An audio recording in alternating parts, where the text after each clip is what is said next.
Hello, welcome to Jayanti's cooking corner. আশা করি সবাই ভালো আছেন।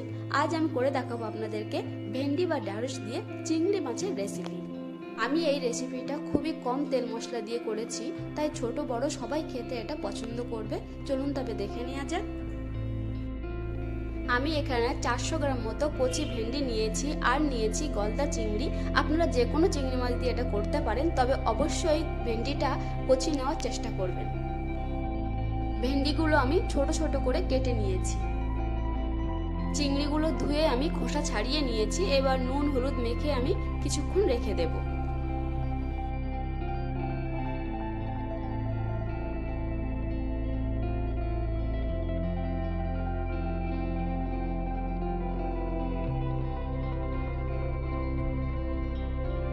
এবার চিংড়ি মাছগুলো ভেজে নেব। তার জন্য আমি ওভেনে একটা ফ্রাই প্যান বসিয়েছি আর দিয়ে দেব সরিষার তেল। আপনারা এখানে চাইলে সাদা তেলও ব্যবহার করতে পারেন।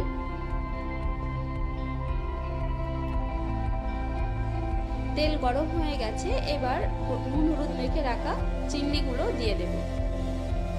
চিংড়িগুলো দিয়ে খুব বেশি ভাজার দরকার নেই।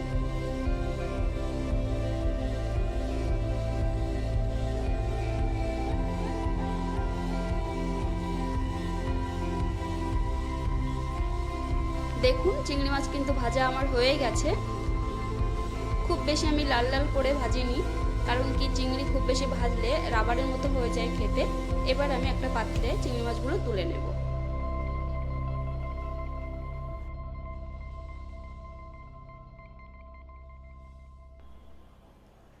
ওই একই তেলের মধ্যে আমি আরো কিছুটা তেল দিয়ে দেব। ফোড়নের জন্য আমি এখানে দিয়ে দেব 2টো তেজপাতা, 1 চামচ রাঁধুনি,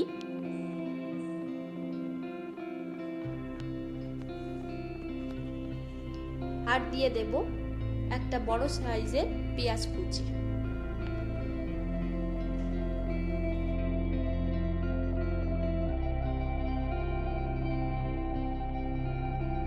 পেঁয়াজটা একটু ব্রাউন করেই ভেজে নিতে হবে। যখন দেখবেন একটু লালচে কালার চলে এসছে, তখন কেটে রাখা ভেন্ডিগুলো দিয়ে দিতে হবে।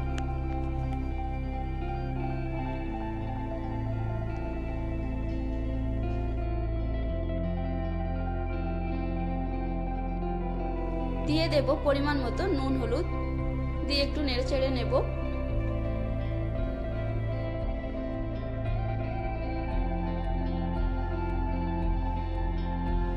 ভেন্ডিগুলো খুব বেশি ভাজা যাবে না, কেন কি তাহলে সবুজ কালারটা থাকবে না। এবার আমি দিয়ে দেব গরম জল, আমি আগে থেকে করে রেখেছিলাম। সেই জলটা আমি দিয়ে দেব। জলটা আমি একটু বেশিই দেব, কেন কি এই রেসিপিটা একটু ঝোল ঝোল হবে।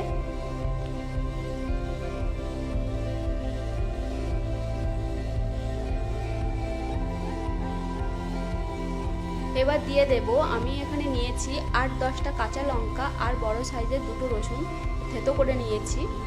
আপনারা যেমন ঝাল খেতে পছন্দ করেন তেমনই দিয়ে দেবেন, আর এটাই কিন্তু এই রান্নার স্বাদটা বাড়াবে।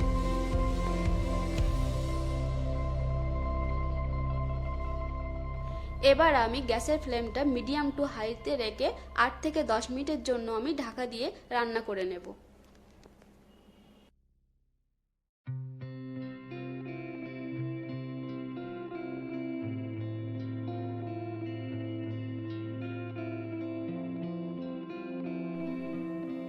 ফিরে এলাম 10 মিনিট পর। ভেন্ডিগুলো আমার অনেকটাই সিদ্ধ হয়ে গেছে, প্রায় 80% মতো সিদ্ধ হয়ে গেছে।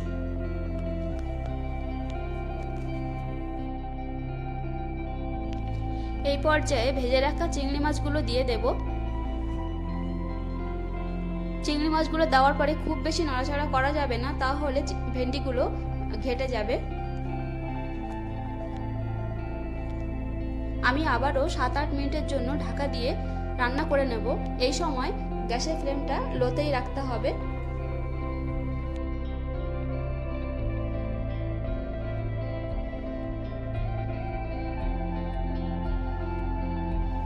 ফিরে এলাম 8 মিনিট পর।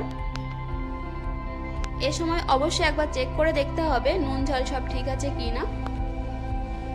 দেখুন ভেন্ডিগুলো কিন্তু খুব সবুজই আছে। দিয়ে দেব ভাজা জিরে গুঁড়ো 1 চামচ, গোলমরিচ গুঁড়ো 1 চামচ,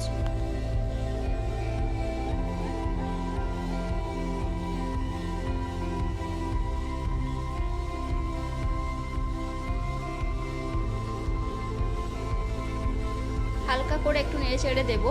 দিয়ে আমি আরও 3-4 মিনিট একটু রান্না করে নেব।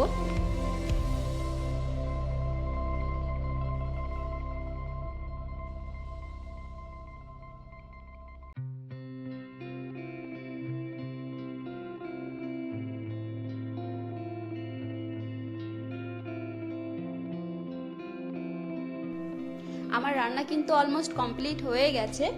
আর দেখুন ভেন্ডিগুলো কিন্তু সবুজই আছে। আর এই রান্নাটা একটু ঝোলঝোলি হবে। এবার একটা পাত্রে নামিয়ে নেব। যে কোনো সময় গরম ভাতের সাথে কিন্তু এই রেসিপিটা খুবই ভালো লাগবে। তাই একবার হলেও আমি কিভাবে করেছি এভাবে একবার ট্রাই করে দেখবেন। আর কেমন হলো অবশ্যই আমাকে কমেন্ট বক্সে কমেন্ট করে জানাবেন। আর আমার ভিডিওটি যদি ভালো লেগে থাকে তাহলে লাইক কমেন্ট শেয়ার করতে ভুলবেন না। আর যারা নতুন আছেন তারা অবশ্যই আমার চ্যানেলটিকে সাবস্ক্রাইব করে দেবেন। আবার কথা হবে অন্য কোনো ভিডিওতে অন্য কোনো নিউ রেসিপি নিয়ে। ভালো থাকবেন, সুস্থ থাকবেন, টাটা।